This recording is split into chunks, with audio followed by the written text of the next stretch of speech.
I see so much magic. I see so much beauty dealing on an individual level. When I see the whole picture out here, it's scary.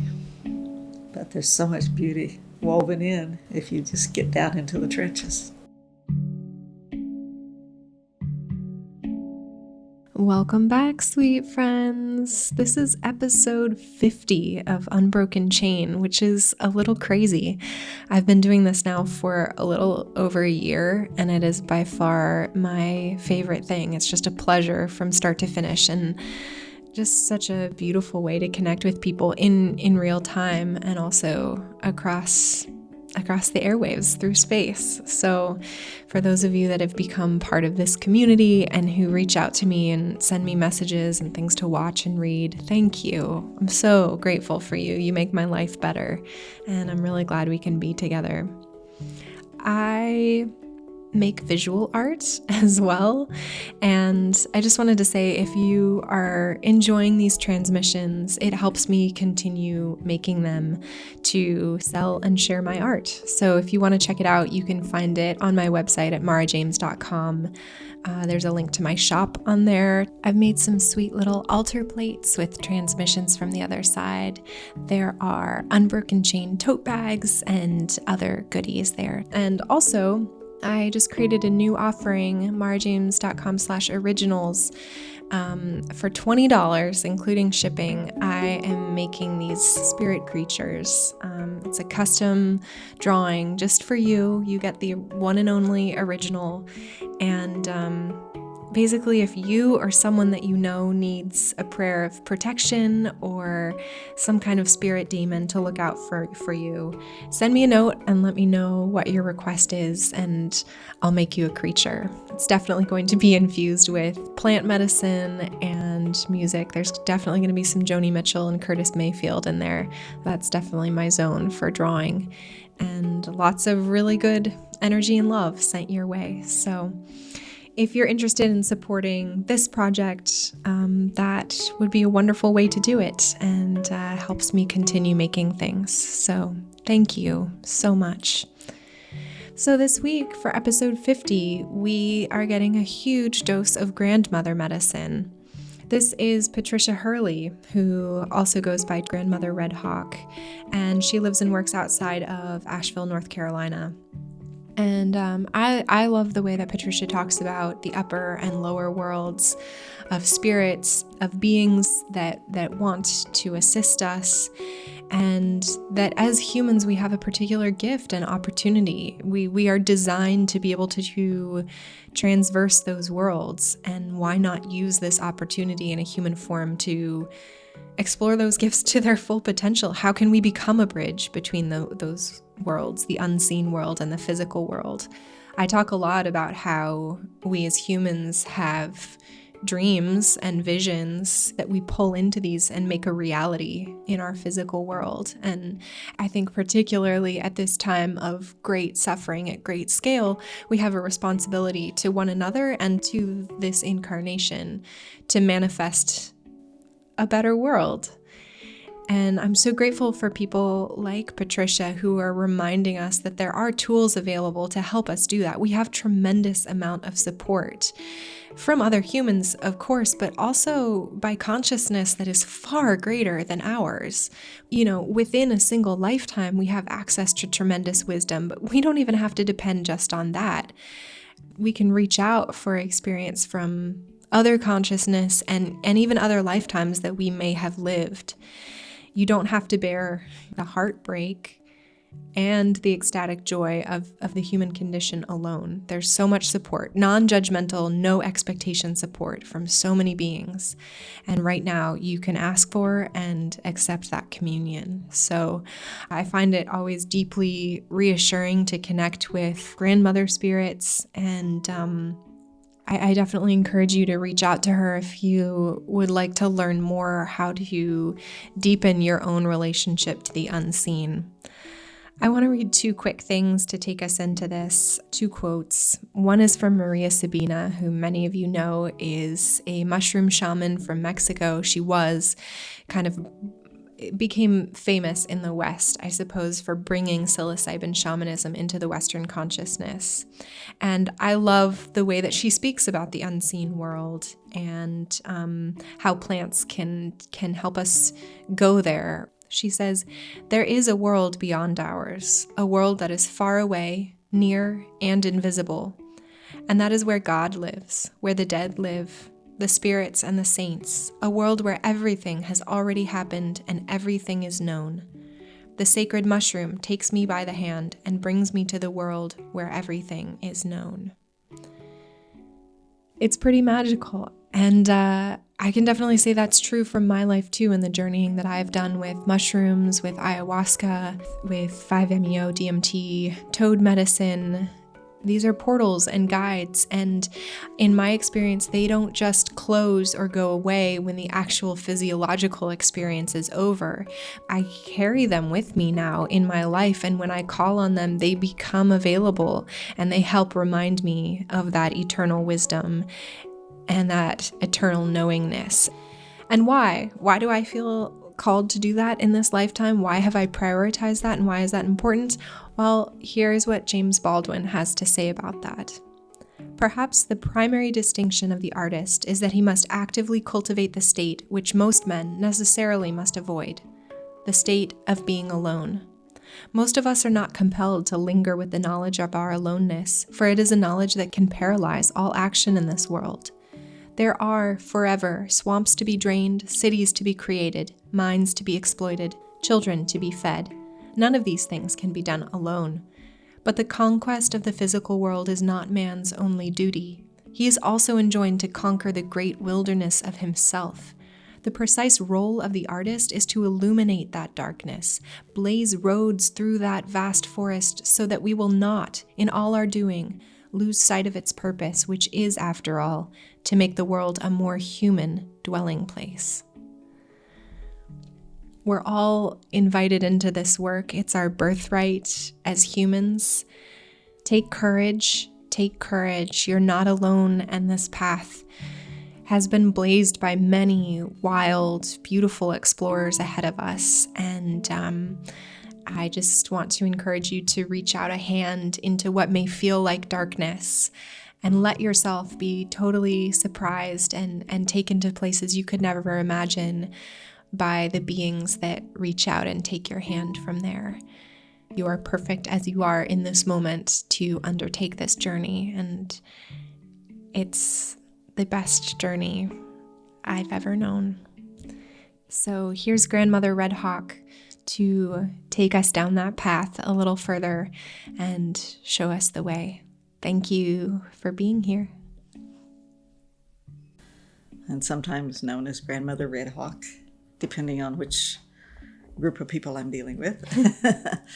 I am part Native American, but not really raised in that tradition. Raised just pretty much American. Mm-hmm.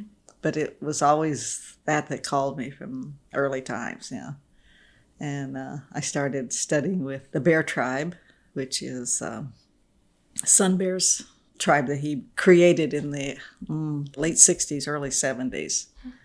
Many of the people who came together under his umbrella were part of the reason that Native Americans got the right to practice their religion, because it wasn't until 1978 that sweat lodges were legal, pipes were legal, and Sundance was legal, those kind of things. And so he and many of the people in his group, worked to make that happen. But I was a mother of children, and I didn't have time to go to Portland and live there, so mine was mostly through reading. I ended up having a girlfriend who wanted me to do a vision quest with a gentleman named Bearheart, and I didn't show up.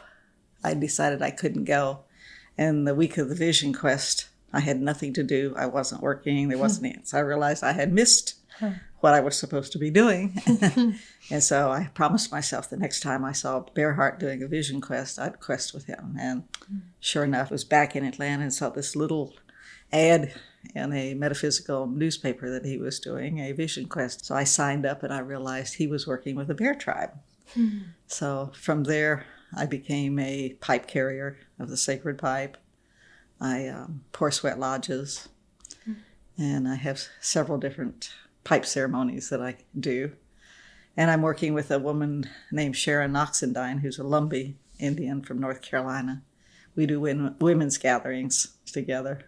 We just had a pipe carrier who passed, so we did a pipe ceremony for her funeral, those type of things. And that was my first calling. From there, I was still working in corporate America. Really? And I found this book in a bookstore about plant spirit healing. So I started coming up on weekends for plant spirit treatments. And it's a modality of using acupuncture. We only have to learn 12 acupuncture points, but we still balance akabanis. We still remove aggressive energy. And it came from Elliot Cowan, and he was, I think, in China, either after World War I or World War II, before Mao started clearing out all religion. So he studied with the ancient acupuncture instead of traditional, which is what Mao has accepted as, which is very effective and very awesome. But the classical adds a lot of spiritual things to it. So he developed this modality of using the plant spirits instead of needles, because when he finished taking his course, he came back to California naturally, because that was the first place to bring new things. It was really new in this country in the 60s when he came. And he kept having this dream of this little shaman, with a tree shaman, it was on top of a hill with this wind and this tree. So he started listening to this in his dreams, to do treatments on his acupuncture clients. And so he started following this little man's advice in his dreams. And he found that it was very effective just using the spirit of the plants without ingesting them, without making any tinctures, just the practitioner develops a relationship with the plants. So what we do is we sit with the plant, offer tobacco. Tobacco is like offering a human being a cup of tea or a cup of coffee. So if you offer a plant tobacco, it's the sacred plant of the Western Hemisphere. So we offer the plant tobacco, we sit with it, draw a picture of it, just see how you're feeling around the plant, what's growing around it, how the plant interacts with this atmosphere, So it's like getting to know a friend. Then we journey to the lower world where the plants are and ask the plant to tell us what medicine it offers us. And in acupuncture, they divide people into 5 categories: fire, water, earth, metal, and wood.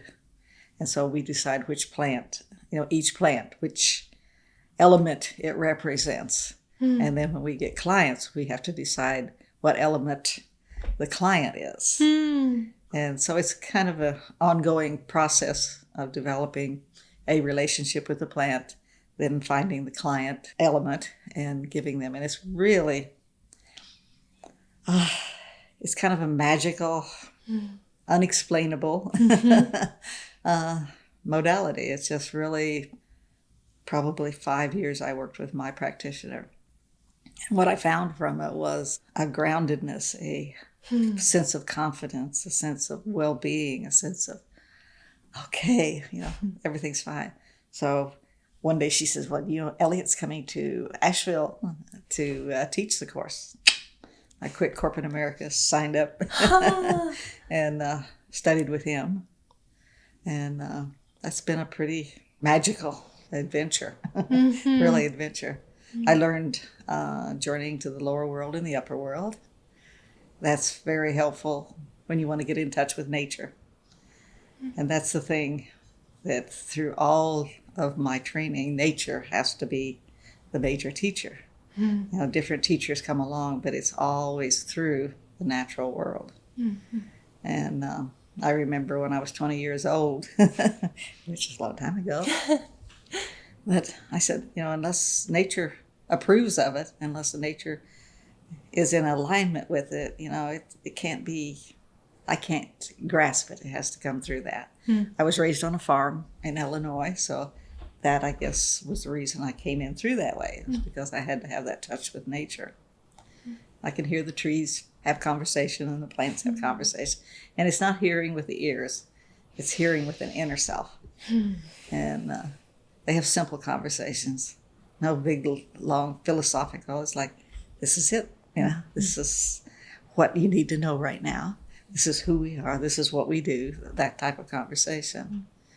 So I started practice on top of the medicine work I was doing. Then my plant spirit medicine practitioner, which I was still going to for my treatments, told me that a gentleman named Malidoma Patrica from Dagara, West Africa, was in town, and he was a pretty awesome man. And so I went to him for a divination when he came into town. And he says, well, you're doing this, and you're doing this, and you're doing this. So he was seeing what I was doing on my medicine path. He says, but you need to divine for your people. People need answers sometimes. People need to have somebody they can go to, in crisis. And he says, but I don't know how you're going to do that, how you learn to do that in this country. And for some reason, it just rang a bell. So now I'm signing up with Malidoma for another year and a half. And to begin with, the first session was about doing rituals to cleanse us. He says, you Western people just got to get cleaned up. So we did a fire ritual, a water ritual, and an earth ritual. The fire ritual was very scary. But when you actually did it, it was not as scary. But there was a thing about putting us through initiation, I guess, more than anything. Malidoma's guy that helps him, set up the rituals, because African rituals are kind of like Native Americans' rituals. It takes a village. It's not just something you go with one person. Now, plant spirit medicine, it's a one-on-one practice. But when you start doing some of the Native Americans, you need a village to make sweat lodges happen. You need, a lot of things. And the same way with African rituals, it's not an individual thing. So Alwyn, Malidoma's assistant, he scares you to death about the fire ritual. That was the first one we did. But he says, trust me, I've never lost anybody. And that was the thing that allowed me to go through it, because I'm sitting in the bathroom looking out at that fire that's blazing overhead. And he says, we're going to walk through the fire. I says, oh, no. And my heart's thumping. But he says, just look for the hand. It'll pull you through. So, okay. Wow. And he says, but if you have long hair or something, tie it up, braid it up, because you don't want anything flying when you go through the fire. So we did that. And then we did the water ritual, which is very much like baptism. And I think that's what the Christians, when they went to Africa, thought, that some of them, because they dunk you into the water till you surrender. Once you surrender, then, but it's such a powerful cleansing of fear and commitment and trust, to be able to go through them. And then we did earth ritual, which they bury us in the earth. Wow. And that was very scary, because I'm kind of claustrophobic. I had to talk myself into riding elevators in the beginning of time. So I said, okay, this is good. But it was the most powerful and most awesome experience of all three of them, really. Because all of a sudden I was in touch with the plants. I could feel how they lived. I could feel how they were. And there was a tree nearby that just lit up with this fluorescent light all around it that just sat with me. They don't leave you there without somebody with you. So, Is your head above the ground? yes, everything is buried below. And you're kind of in a halfway laying, halfway sitting up position. Wow. I was altered totally after that first session. And from there, he taught us talisman making. He taught us divination, ancestralization. And so those are things that I can do if I'm really called to. I have some friends that every so often will do the earth ritual, because for some reason that one seems to connect you, to the earth. The fire ritual gave me courage and trust, and the water ritual gave me trust and fight and surrender. And but the earth ritual connects you, At least that was for me. So I have a community now that I do my Native American rituals with. In the plant spirit medicine, I have a few clients that I treat. But what seems to be calling more than anything is my divinations. So I guess Malidoma knew something about that. But nature's the authentic self, Nature is, it's a world of magic, yes. It's a world of the shaman. It's a world of the witch. It's a world of true authenticity. There's no, maple tree doesn't pretend to be an oak tree. An animal doesn't pretend to be not ferocious just to bring you in. I'm ferocious, I'm hungry, or I'm not hungry, so okay. You see the lions on the savannah laying there and the zebra will walk right by them because they're not hungry. So nature has a way of just being authentic. There's no lies, there's no deceit. But at the same time, it's full of magic. So it's kind of like a dichotomy, I guess. What do you mean when you say that about magic? It's like talking to the trees and hearing them talk. People would say that's magic, but they talk. I used to go hunting with my husband, and we would go to the North Georgia mountains when we were living in Atlanta. We got to know Tunaway Mountain and Blue Ridge Mountain pretty well because we hiked all over. And he liked to fish. Then we decided we would go hunting. I said, okay, I want to hunt too. Never shot anything, but it was so great to get out there early in the morning when it was still dark. Find your place and watch the sun come up and watch the animals that would, float around. Because he would always hunt from a tree stand. I would always hunt on the ground. And he would say, try to scare up something that has bedded down for the day. So find me around 10 o'clock start, walking through the woods in my direction. And he'd tell me about where it was at. He said, I'll be down by the river, in that section, or I'll be up at the top of the mountain. If you've ever hiked in the woods off the path, if you go this ridge will cover, you can't see a thing on this side, or you can't see a thing on this side. So what I found was that as I'm walking that way, I'd get to a place where I'd say, okay, do I go this way or this way? And the trees would say, this way, this way. And I would find him 100% of the time by listening to the trees. I call that magic.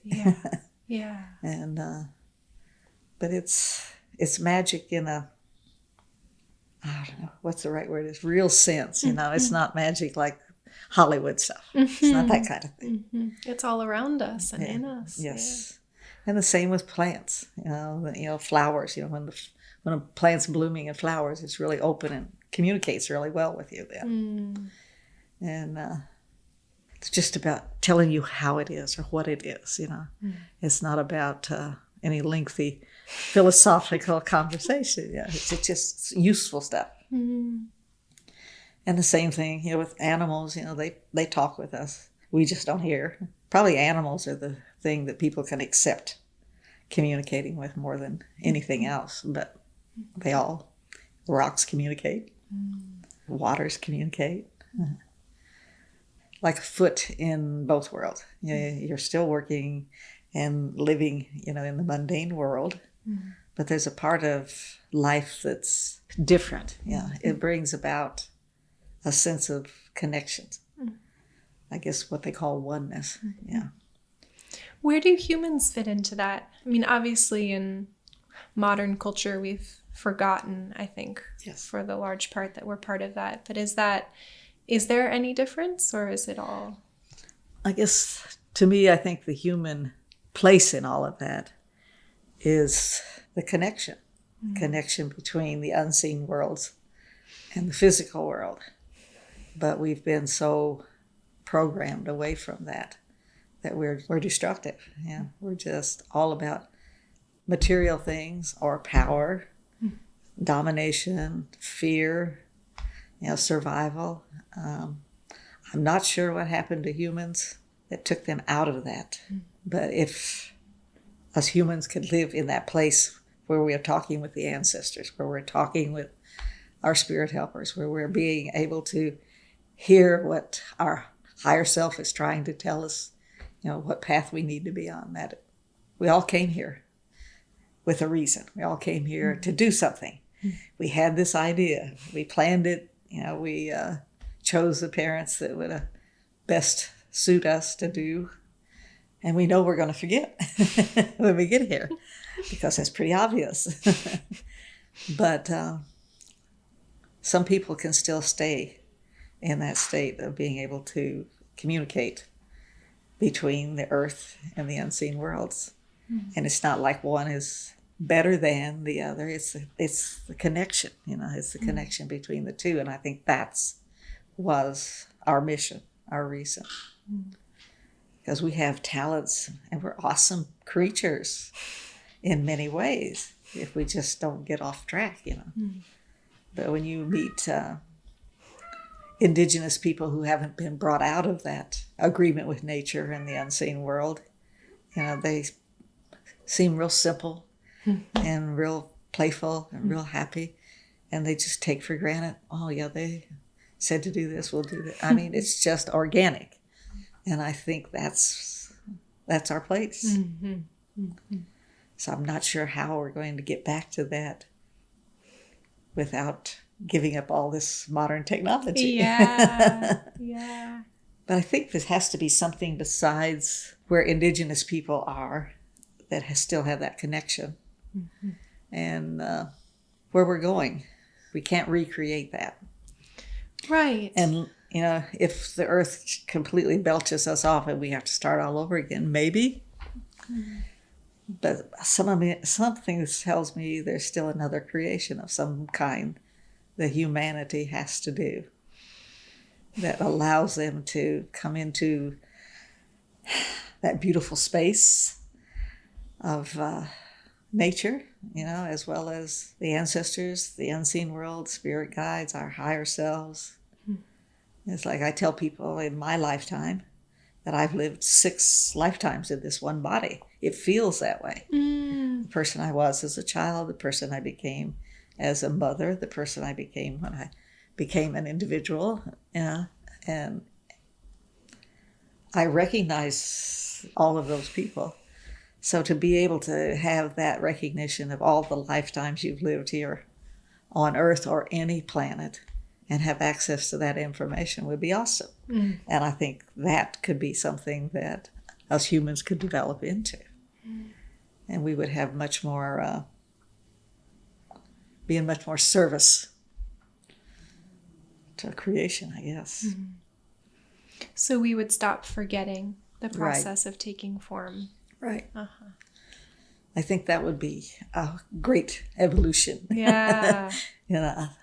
And maybe on some planets that's possible already. Yeah. And maybe the reason we forget is what is necessary on this planet for them.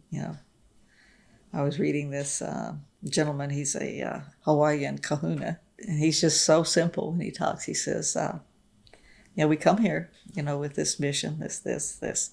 And he says we either do it or we don't. It's just that simple.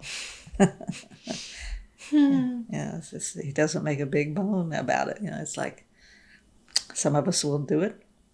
Some of us will fulfill our reason for coming, and some of us won't. Where do we look to discover what that mission is?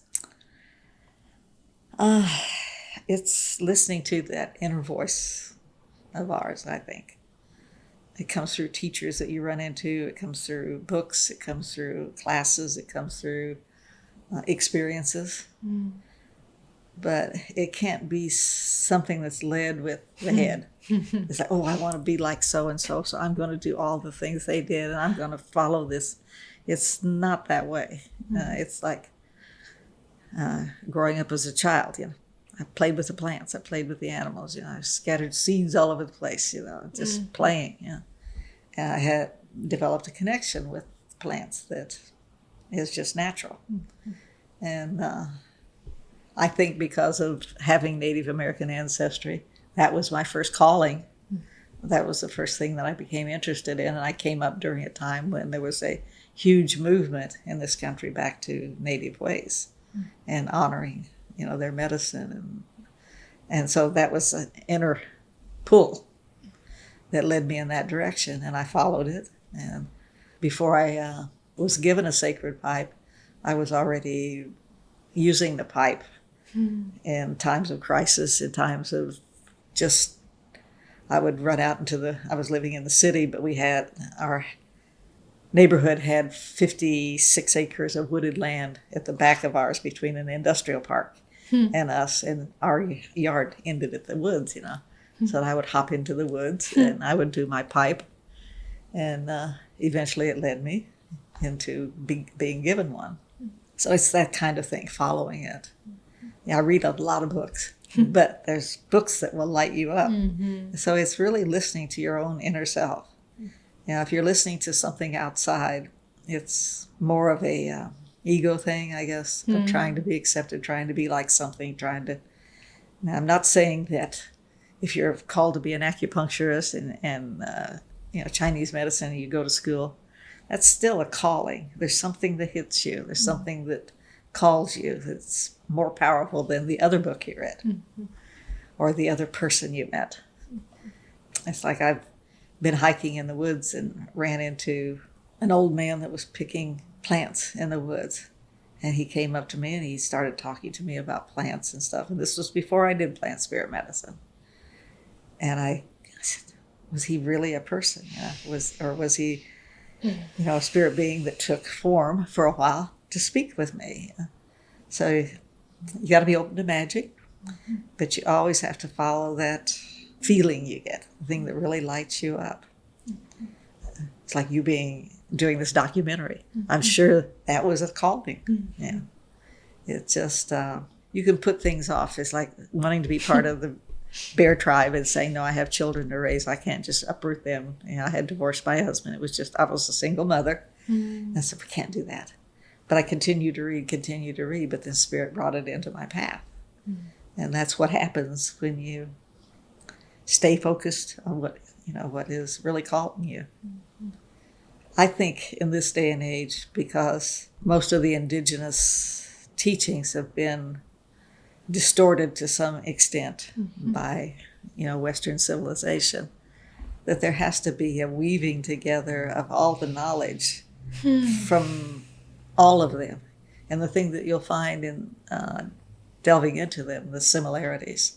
They may have different rituals, they may have different ways of performing and doing medicine and healing and stuff. But if you look at the baseline, it's all the same.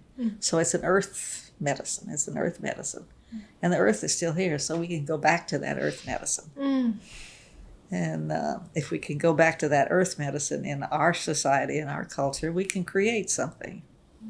But we got to quit damming up the rivers and blasting minerals out of the earth and polluting the air and feeding the humans and animals chemicals. We just got to quit all that. That's the place to start. I'm not sure how to do that, though.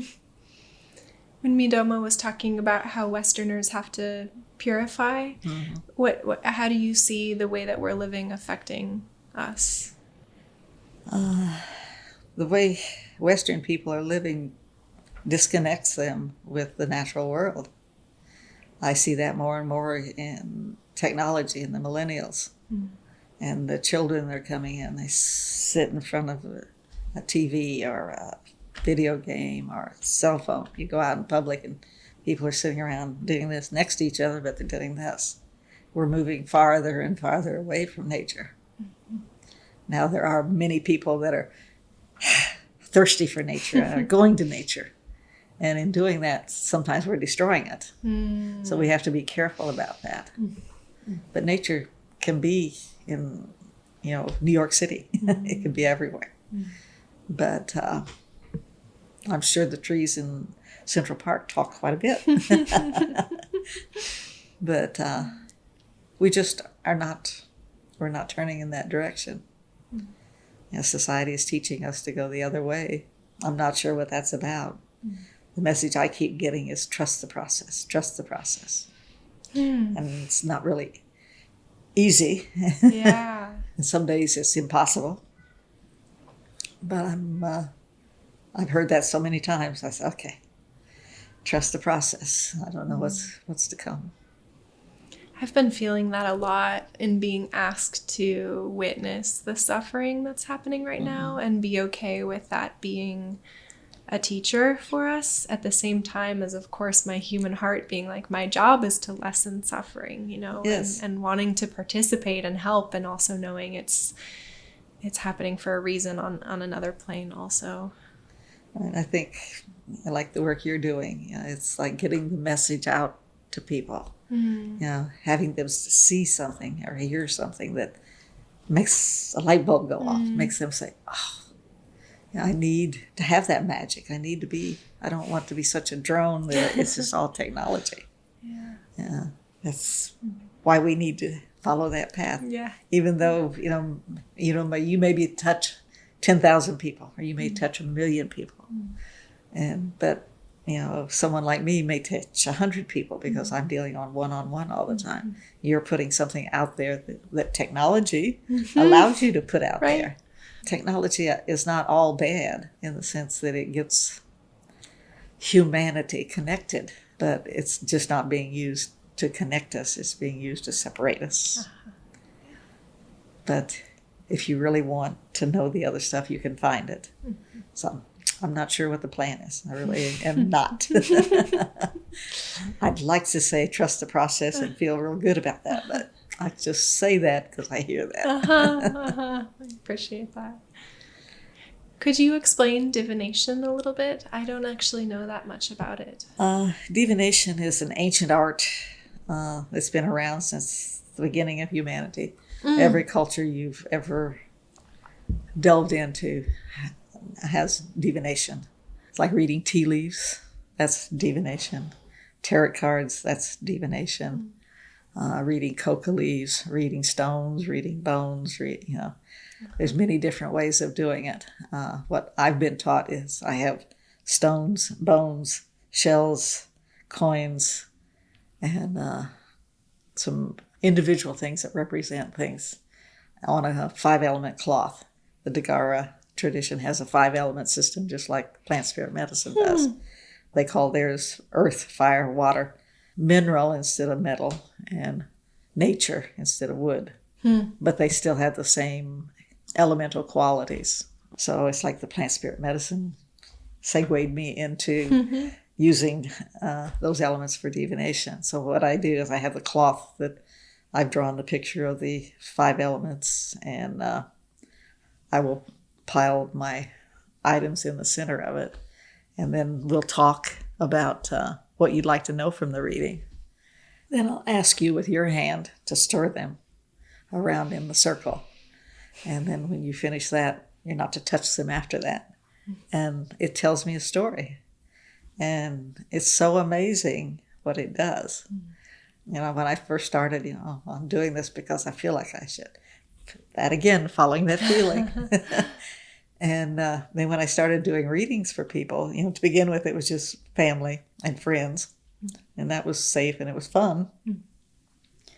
And I got, some really great experiences from it. But when I decided to start doing it with people I didn't know, it was amazing how much I would know about them, how much I could tell them about what needed to be done. And in doing the divination, I will give them prescriptions to alleviate the problems and guide them on the path. And it's really good for helping people acknowledge and trust their inner feelings about where they need to be. It's like if you read about ancient Greek and Roman emperors, they always had a diviner or somebody who told them when to go to war and when to do this. That's divination. And if you go into indigenous worlds, they always have someone in the village, who you go to when you're at a crisis, that helps you decide which direction to go, what to do. And sometimes when I'm divining and they use my knowledge, yes, but it's not intellectual, I guess.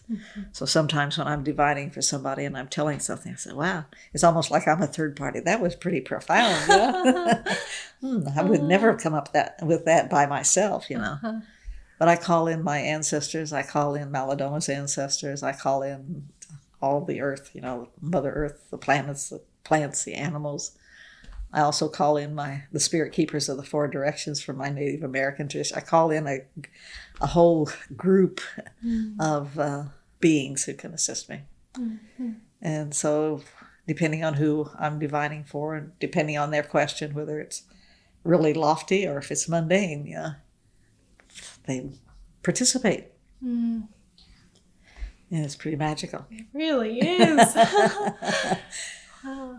But you have to weave it in through the elemental world. It's like if the ancestor home realm is fire. So when the ancestor stone moves into earth, it's saying something. When it moves into the mineral kingdom, it says something. When it moves into the water kingdom, it says something. You're talking about how it's expressing on the cloth. Right. Right. So if they stir these around and I look to see where the figurine is, which is them, that tells me where they're at, whether it's surrender or whether they're questioning. And then I can look at the ancestor stone and see if it has moved out of its realm. A perfect divination was every stone in its element, but I've only had one divination and all that I had 4 out of 5 in one place, and that was pretty awesome. Most of the time there's a message there. So it's like when the ancestors show up in the earth realm, it's like they're knocking on your door. It's like, we want to work with you. We need to work with you. You need to open that door. You need to start listening to the ancestor. Do something to open that door so we can work with you. And it really depends on the question too, because the question can change. If you're asking what my spirit path is, then it's kind of pure. But if you're asking if I should sell my house and then things show up, it kind of changes the story, but it doesn't change the element. If the mineral kingdom is the world of the storyteller, the keeper of knowledge, the bringer forth of knowledge. If we want to know what happened 3 million years ago on Earth, scientists will get stone and analyze it. They can tell you the plants, the animals, and that. Right. So when you start going into the mineral kingdom, that's the world of information and bringing it forth into the world. So when that stone shows up in different places, it says different things about different things. So you have to take the question into context of the elements. And it works. And I know other people in the class, just say, can't do that, but I didn't actually decide that I wanted to go out in the world and do divinations. I was invited. My girlfriend, Sharon, she decided to create this healer's night at a church. He wanted to know if I wanted to offer my services for free.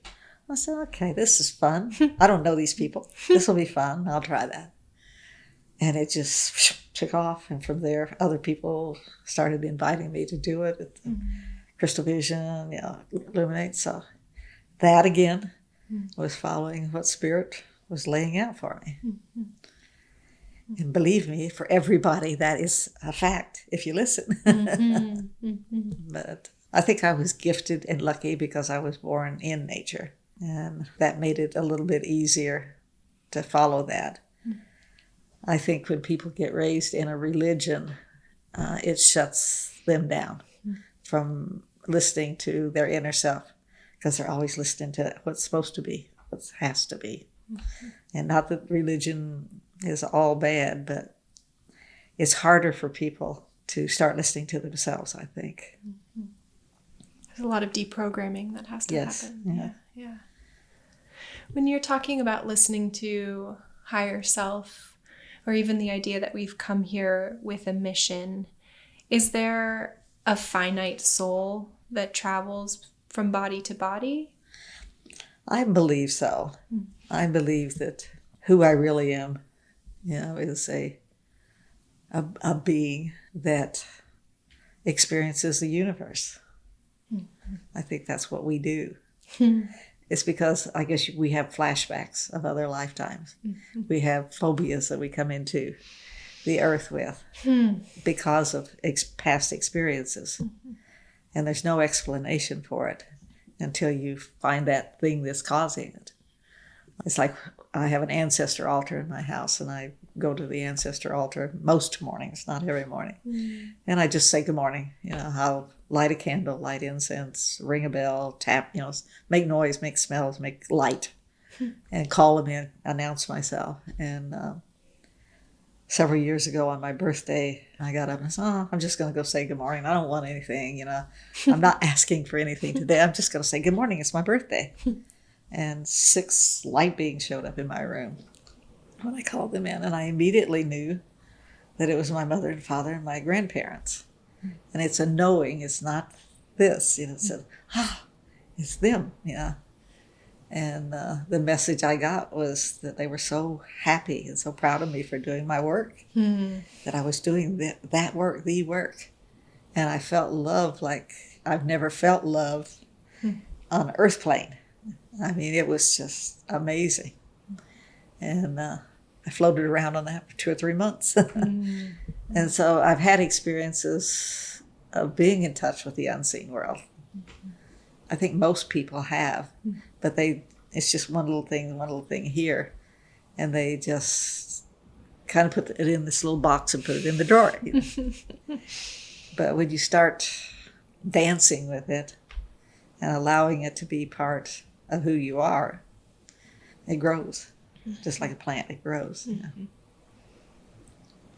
Have you had to do work in order to make yourself available as sort of a bridge between worlds, and in order to help people? Do you have to do work to heal yourself? Yes. Now, there's always the part that walks in this world that you deal with, accidents, you deal with loss, you deal with disease, you deal with all of that. It's still part of the walk. I lost 2 of my children within 9 days a year ago. And that was a tough one. Yeah, my son had MS, and he struggled with it for like a 13-year journey till he became totally encapsulated in his body and couldn't move his fingers even. That was a terrible journey to watch. And then my daughter was in an automobile accident and had a head injury. She survived for a year and then passed. So you're not immune. You're not immune. I'm so sorry. So it's not all airy fairy fun. It's the real journey of both worlds, Yeah. And after my children died, I did a grief ritual with Meladoma. He does that for a lot of people, which was really awesome and powerful and helped heal. But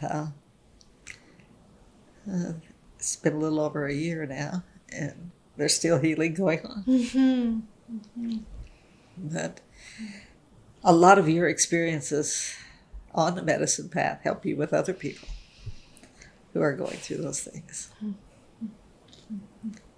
It's like you don't try to get a teetotaler to counsel an alcoholic. You get an alcoholic who has fought the battle, won the battle, then they go back in and help. It's kind of the way the real medicine works. Yeah. Wow. So there's so much work in learning to hold the heartbreak of being human, and to be, I suppose, grateful in a way for whatever lessons come through in that pain. I'm not sure grateful's a real Yeah. It's kind of acceptance. Yeah. Acceptance and knowing the value of the experience for other people. And knowing how it is, how you can touch them because you have touched that same experience. My son was talking to a Mexican gentleman who had been deported, and he says, there's nothing there for me. He's been here since he was 14 years old, and he wanted to come back. So he did the journey to come back through the people who make that happen. And he said they housed him in a cell when they deported him that was made for 15 people, and there were 70 of us in there. He said, we got a piece of bread for food. And we're doing that to people, you know. We want to complain about what Germany did to Jewish people, you know, what's happening, you know, to Native Americans, how we slaughtered them. We're still doing it. We're still doing it. How do you hold that? How do you make sense of that? Just weep. You have to grieve about it. Part of you wants to turn and look away. Yeah. That's what we've done too many times. Turn and look away. We don't change it.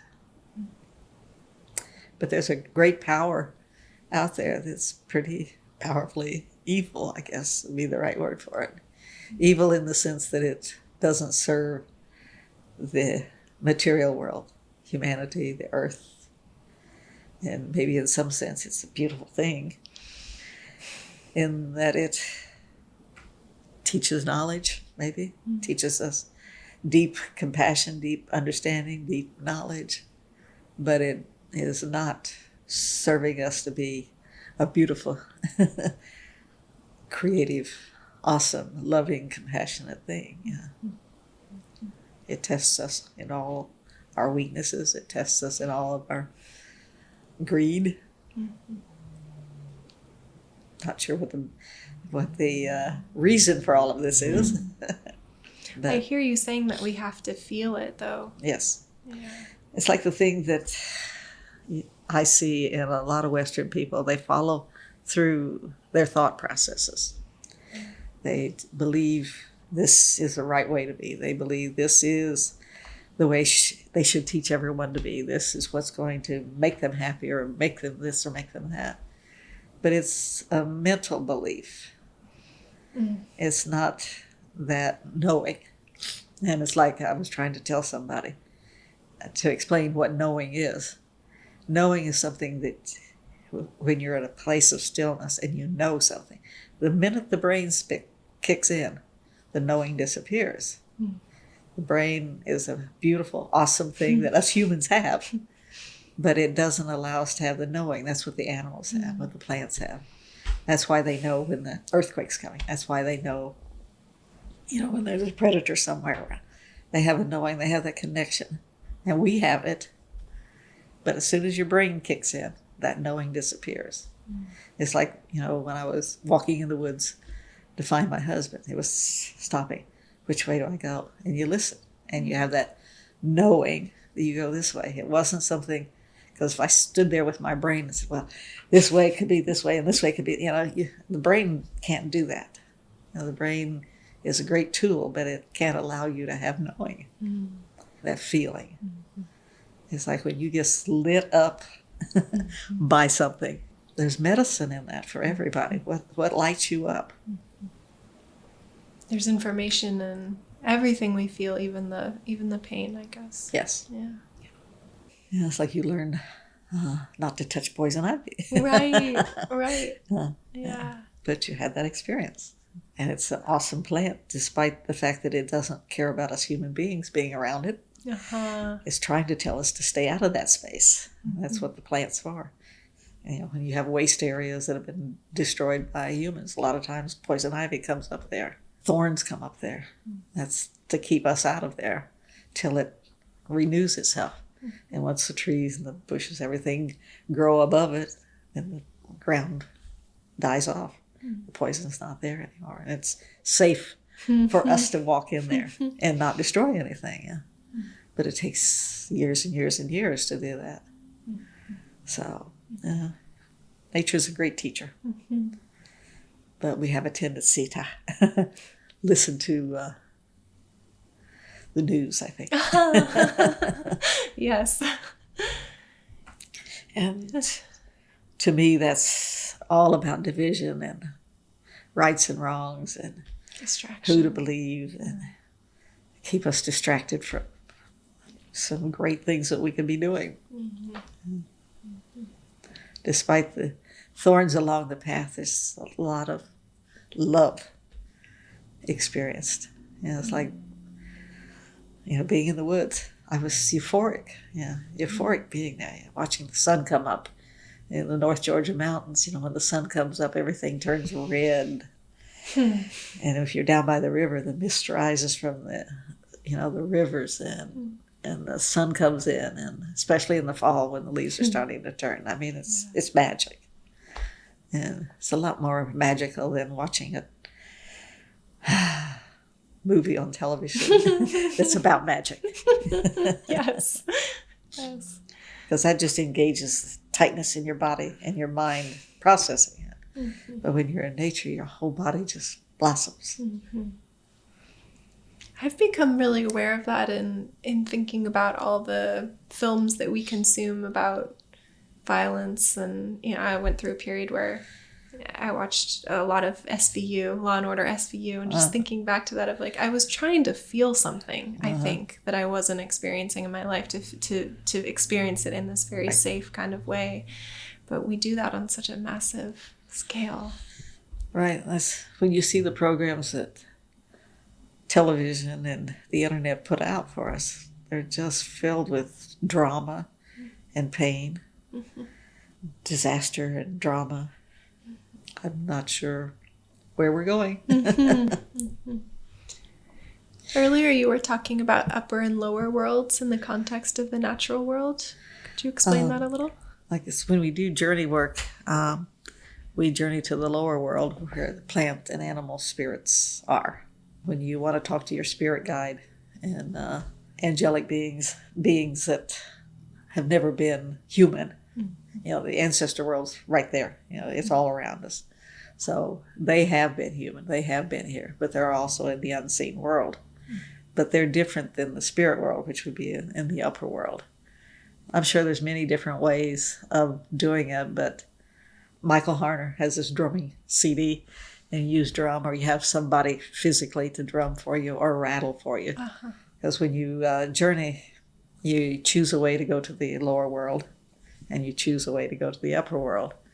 And if you get distracted and your mind starts wandering, you start listening to the rattle or the drum again, and it brings you back. It takes your mind out of the way. When I would journey to the lower world for animal guides for people, it's just amazing. An animal will show up for you, and sometimes several. You can go to the lower world by going down through an animal hole into the lower world.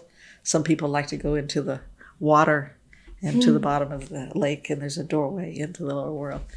But it's important that you choose a way and always go that way to that world, so that, I guess, it imprints you with a place, a system to get there. When I would go to study plants in the lower world, I would go there when I first started, and we would journal when we came back, though. So because it's like a dream, you'll forget it. Just when you journey to the lower and upper world, you need to journal. No talking after you do it, journal. Because just like dreams, it disappears. But I would journey for the plants to find out what medicine they had, what they were offering me and who they were, Well, there was always a little spirit being attached to these plants. And that was the amazing thing for me, was how they looked. They were like a combination of fish and animal, and sometimes they looked like the fairies and the butterflies, like we see in classic fairy kingdoms. But more often than not, they were just strange combinations of beings on Earth. And depending on what element they would attach themselves to, it's like if they attached them to wood, which the emotion that's associated with wood is anger. So when I would find the little spirit being that was attached to this plant, it was a wood plant. And if it was earth, is like sympathy. And so those would be the most fairy-like beings usually. But it's exciting, to have that experience. But you need to journal, because if I go back and read my journaling after I've been to a plant, it's like, I forgot that. So you need to document that. That's the thing we humans can do. And going to the upper world, looking for my spirit guide, I had problems with that because I think of the authority thing. the religion thing. I was never wanted to be part of that. And for some reason, going to the upper world was like I'm visiting that world that I don't want to be part of. And it took me almost a year to find my spirit guide. And when she showed up on the other side of the river on a boulder, and I was sitting on this side. And she kind of acknowledged me. Then she turned away from me so as not to intrude on my space. She was very, very careful because of how I was being. So after that, when I would journey there, sometimes she was an old woman, sometimes she was a young woman. It just depended. Did she tell you who she was? I didn't get a name, but when I first met her, she looked like White Buffalo Calf Woman. But as I started dealing with her, she started being an older woman. But she looks native. But she has that look that could be anything. She could be Asian, but she was a small brown woman with gray hair when she's older. And when she's young, she has black hair. And, sometimes when you go to the upper world, your spirit guide can be an angelic being. There are people who connect with, not fond of the mythological beings of Rome and Greek because they're so violent. I feel like there's something that was amiss. Not that they didn't exist, but there was something amiss because so many of the other traditions on Earth, are more helpful as mythological beings. They're not always soft and easy, but they don't have those human traits of anger and jealousy and stuff. Those mythological beings have great teachings, though. I'm not saying they're not great teachers, but they seem to be more human than some of the other mythological beings. I guess I'm lucky in a sense that spirits led me this way. I've been a mother, I've been a corporate worker, I've been a wife, I've been all the mundane things also. I struggle with money, I struggle with the house breaking down, I struggle with, I married a guy who has 3 kids. I had 3 kids. I got to raise his 3 kids, although I had to share them with the other mother. But all of them turned out to be really beautiful children, beautiful adults now. You're such a radiant female force and mother force. Like, I feel that in your presence. Do you feel like that quality of the female quality has something to do with the work that you're doing or with the connection to the earth? Yes, definitely. And I think what's happening in our world now is the rise of female qualities, female values. I came up through the 60s of us, that generation, and what I saw happening with women finally getting rights, to be able to work different jobs, Women of this day and age don't realize how far we've come, actually. Women couldn't borrow money, women couldn't own this, women couldn't have a lot of things. And this is 50s and 60s. Wow. That's not that long ago. No. It's not 100 years ago. No. As we gained the right to work, we didn't give up our mother qualities, so now we're exhausted doing both. And what I saw women doing was emulating men to feel the power of having those rights and having those abilities. And that's taken us in the wrong direction. We have to bring in our values, things that we respect, things that bring about quality of life for children, for families. And I think that's what's trying to be awakened right now. And I think through the gay, lesbian, transgender rights that have been coming forward now that are moved really fast into rights. Not that people accept it, but they have just like women, they got the rights to have everything that everybody else has. I think that group of people have a advantage in some way because they pull from male and female both. And if you get to know, a gay man, he may have a lot of masculine qualities, but he'll have those female qualities too. And I think that there's something they can teach us about being in respect to both of them and honoring both of them. In Maladoma's tradition and many Native American traditions, they're called gatekeepers because they pull from both male and female. Most of us are male or female in this incarnation on Earth, but there's a huge number of them coming in that pull from both. Gatekeepers to the unseen world. They have the ability, if you go to them, they can be the warrior and they can be the priest, or they can be the loving mother. Recently in a lodge, I had a woman who was transgender, and she was like 6'2", and she drove a big pickup truck. She has a horse farm, and she's all girl. But her body is not necessarily that. But everything that she feels, her sweetness, her giggles, her everything is a girl. She just happens to have this really strong body. I said, boy, that's a gift there. She's got the best of both worlds. It's trust the process, I guess. I see so much magic. I see so much beauty dealing on an individual level. When I see the whole picture out here, it's scary. But there's so much beauty woven in if you just get down into the trenches. And as I've seen the world change in my lifetime, from segregation to women's rights to gay rights, there's been a huge shift in the positive direction.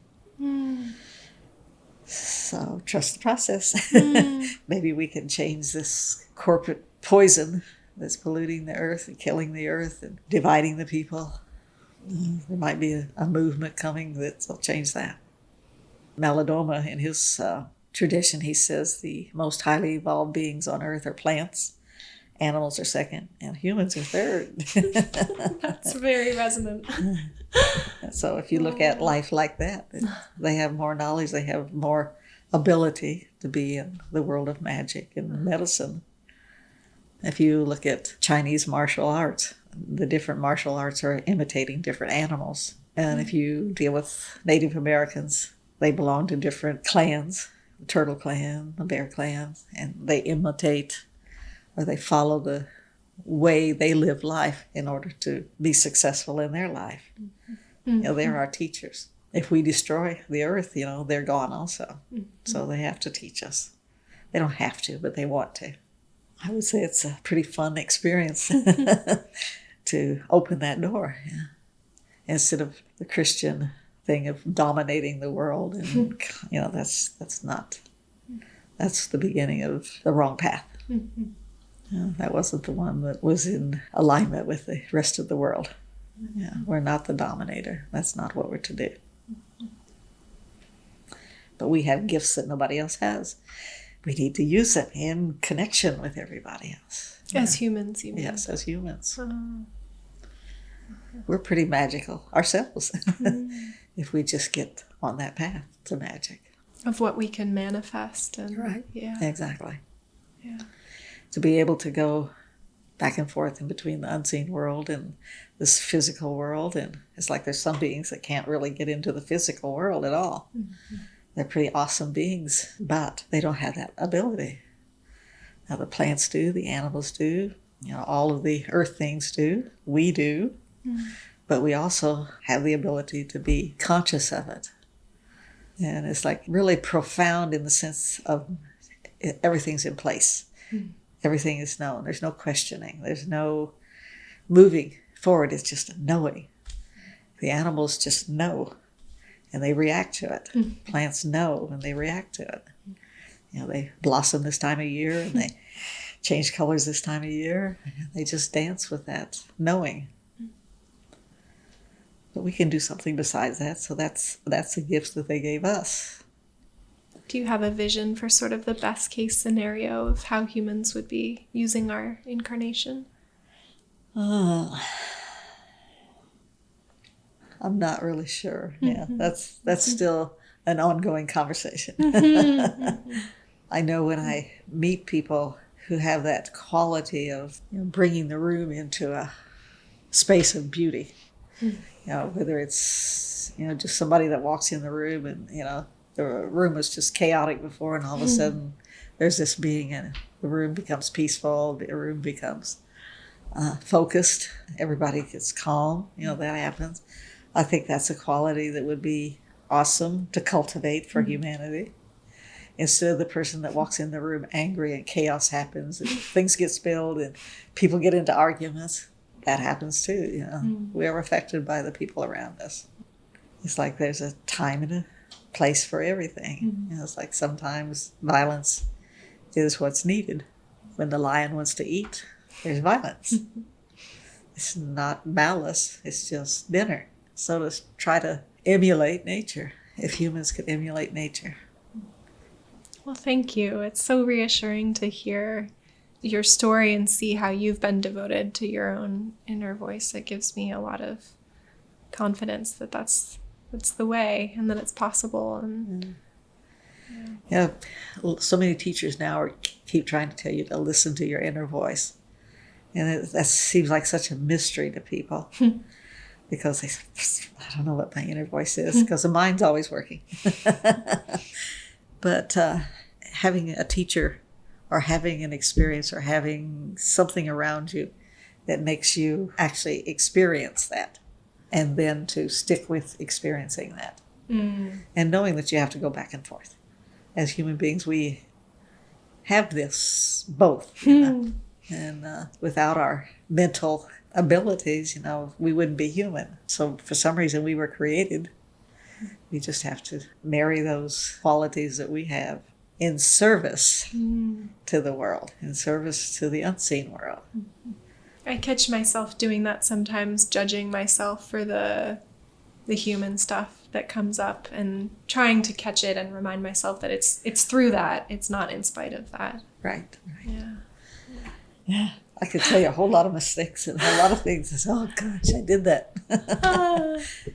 But there was medicine in that too. Things that I don't know why you did that, but I know now why I don't want to do that. Like they say, it's a very big gift to get a human life. Because when you experience things, it's different than knowing. That's why we incarnate into human beings, for the experience. Not sure how it gets folded back into our higher self, but I know it does, or we wouldn't be doing this. I'm glad to be here. Me too. Me too. You're making me talk about a lot of things I think about. Yeah. I can tell you have a lot of wisdom, a lot of experience. I love how you're pulling from so many different lineages, because I think they are all in a way sort of windows to the same wisdom, but it is like different ones are resonant in different ways. And I think, if you were born into a indigenous, then you would follow that. Right. If you're born into the Western culture, you have to relearn a lot of things that are not taught from the beginning. And so you have to pull from the people who still are doing it. So we're not going to go back to being Lakota. We're not going to go back to being Cherokee only. We're not going back to being Druids. We're a melting pot. The earth is, America was designed that way, but the earth is that way now. There's so much interbreeding of cultures that there has to be a new tapestry made from the knowledge that was there from the beginning. That's what we have to weave from, is the similarities in all these teachings. That's why people are doing ayahuasca and those kind of things, to erase the mental brain. That was me. And being able to get into, that world of magic. Yeah. But you can't stay on the plant all the time, because like most power plants, when it's abused, it harms you. But when it's used in a medicine way, it opens us up. It creates a doorway for information and knowledge to come in. And then as you come out of it, then you can weave it into your life. I think about that a lot in the context of being a white person in the modern time too, and being so aware of how much I have to learn from indigenous cultures, and wanting to do that in a way that does honor the specifics of those rituals and ceremonies and that paradigm. But like you're saying, being open to the universal wisdom. Right. And Yeah, how to do that in a way that's not extractive, but that honors it also. Right. Yeah. It's been a great journey. I'm not saying it hasn't been painful and scary at times, but I think one of the things that kicked off my spiritual journey was a car accident that I nearly died in. Really? And I was never the same again. And from that, I started reading minds, knowing where to be at the right time, that opening.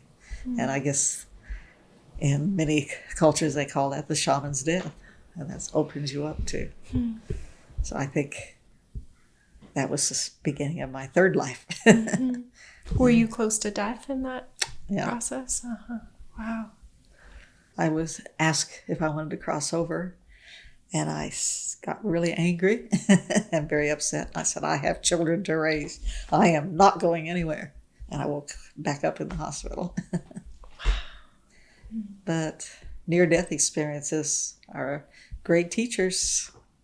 That's why Indigenous people send their children out into the wilderness when they get to be anywhere from 11 to 12, 13 years old. And some of them don't come back. Some of them do die.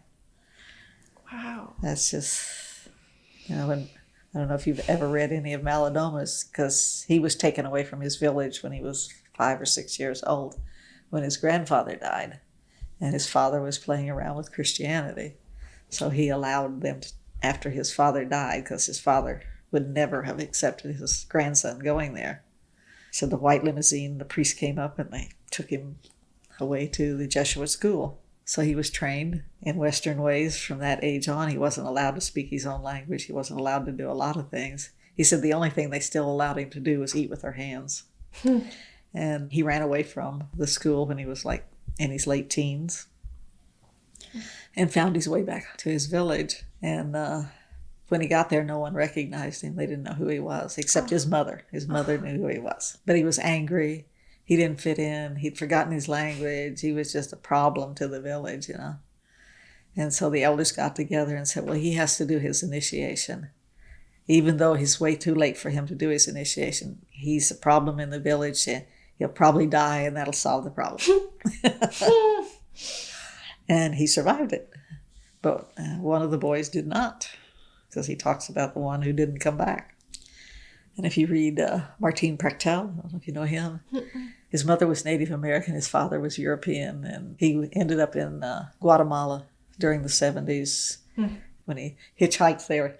He was distraught with life. His marriage had fallen apart. He'd been raised on the Hopi reservation because his mother was a teacher, and so he was just kind of a mixed-up kid. And he was just sitting in this village square, and this Mayan guy tapped him on the shoulder. What took you so long? And he was taken into the village, and he was taught a lot of those things. And one of the books he wrote, he's another book, was he was in charge of the initiation of the boys. And they put them through things that can kill them. And either they survive it and become men that fit into the village, or they don't. Kind of like the Hawaiian guy. Either we do or we don't. The mothers never want their children to go through it because they might not come back. Right. But at the same time, it's necessary to keep. And that's a lot of what Malidoma talks about too, is, Western people don't initiate their children. The men are still boys, still act like they're 15 years old. And women are more likely to evolve because they give birth and they take care of children and stuff. But many of them don't either. They become infatuated with beauty, cosmetics, clothes, that whole thing, and that becomes their life. And they never grow up. That's okay for an 8-year-old, but you have to have some other kind of values besides looking pretty. And men have to have some other kind of values except what I want for myself and what's fun for me. You have to have something for the village. You have to have something that you can contribute to your society that benefits society. And the wage of losing some children is for the health of the community. Right. Wow. And that's a hard one to take. But they do everything to protect them. They do everything to keep them safe. But some children say, I'm out of here. Yeah. I guess maybe they've completed what they needed to do. Mm-hmm. And saw that there was no reason for them to go on. They didn't have anything to offer, or they had what they needed. Just like, young children die. Mm-hmm. And they came back to complete something, or they came back to experience something, not a whole life. Mm-hmm. Like some of us die at 50 and some of us die at 100. Right. Yeah. So I guess if you lay that over initiation, maybe 12 was all they wanted. Mm-hmm. I guess letting go of the attachment to a certain time period and having a greater perspective. Yeah. I think in reality, life is just organic, We have a physical life and we move on to the unseen worlds, whichever path we take. But for us left behind, that's the ones that grieve. That's the ones that are hurt from them leaving. That's why when you see animals die, they move on. It's like I had a male and female dog. We got the male to go with the female because she was running around in the neighborhood with other dogs because she wanted a friend. So I said, we'll get her a dog. Yeah. So we bought her a dog home, and they were awesome. And when she died, he went to her, he looked at her, and walked away. And he took on a whole new personality from that. Wow. Because she was dominant. And as long as she was around, he submitted to that. He honored that. He played with her. He did everything that she wanted, yeah. And when she died, he became dominant. So when we brought him a friend in, he was dominant. But they don't grieve like we do. It's us that misses the people in our lives. Speaking from personal experience, that's the hard thing, the ones that are left behind. You want them to be a part of your world always. And when you get to be 70-some years old, you see so much of what your life is gone. Yeah. But many, many, many great experiences. Yeah, which still live in you, I'm sure. Yeah. Right. And a lot of the time, especially when I'm divining, my experiences will come into play, teaching them and making them see what Spirit's trying to tell them. And so I think that's the reason for this wide range of experiences I've had. Yeah. Well, thank you for using your life to share with people. It's a gift. Got many, many stories. It really got me to talking. When I came here, so what will we talk about? It's like the tree that blossoms, and there's so many different branches that can follow. Well, thank you. Well, I thank you for asking me. I thank you for listening to me. It's my pleasure. And hopefully some of my wisdom will help somebody else. I know it will. Yeah. Thank you.